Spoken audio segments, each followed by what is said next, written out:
அனைவருக்கும் வணக்கம்.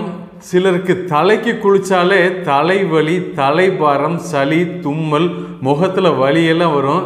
இதுக்கான ஒரு எளிய தீர்வை தெளிவாக சுருக்கமாக சொல்கிறேன், கவனமாக கேளுங்க.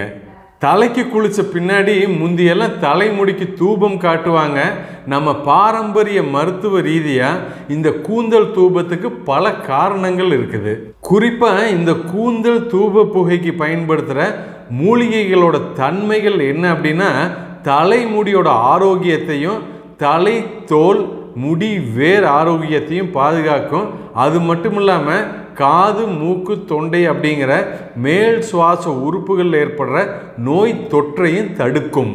இந்த மேல் சுவாச உறுப்புகள் எல்லாம் ஒவ்வாமையினால் ஏற்படக்கூடிய பல பிரச்சனைகளையும் குணமாக்கும். காது மூக்கு தொண்டையோட ஆரோக்கியத்தையும் பாதுகாக்கும். ரொம்ப முக்கியமான விஷயங்கள் என்னன்னா, உங்கள் வீட்டுக்குள்ளேயும் சுற்றுப்புறத்துலையும் இருக்கிற காற்றையும் தூய்மையாக்கும். தலைமுடியையும் சீக்கிரமாக உலர்த்தும். தலைமுடி இயற்கையான நறுமணத்தோட நல்ல வாசமாக இருக்கும். பேன் பொடுகும் குறையும். இவ்வளவு மருத்துவ குணங்கள் நிறைஞ்ச ஒரு அற்புதமான கூந்தல் தூப பொடிக்கு தேவையான பொருட்கள்லாம் என்னென்னா, சாம்பிராணி 50 கிராம், சந்தனத்தூள் 50 கிராம், அகில்கட்டை 50 கிராம், மட்டிப்பால் 50 கிராம். இதை எல்லாத்தையும் தனித்தனியாக பொடி பண்ணி பத்திரப்படுத்திக்கங்க.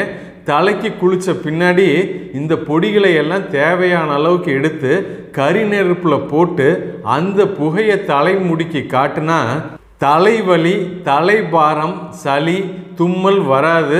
முடியும் நல்லா வாசமாக இருக்கும்.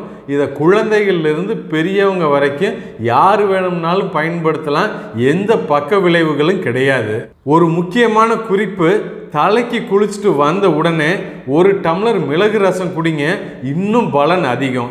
இந்த வீடியோ உங்களுக்கு ரொம்ப யூஸ்ஃபுல்லாக இன்ட்ரெஸ்டிங்காக இருந்திருக்குன்னு நினைக்கிறேன். என்னை என்கரேஜ் பண்ண அவசியம் உங்கள் ஃப்ரெண்ட்ஸ் ரிலேட்டிவ்ஸ்க்கு ஷேர் பண்ணுங்கள். தொடர்ந்து என்னோடய வீடியோவெல்லாம் பாருங்கள். ஆரோக்கியமாக இருங்க. மீண்டும் ஒரு நல்ல கண்டென்ட்டோடு வந்து உங்களை சந்திக்கிறேன். நன்றி, வணக்கம்.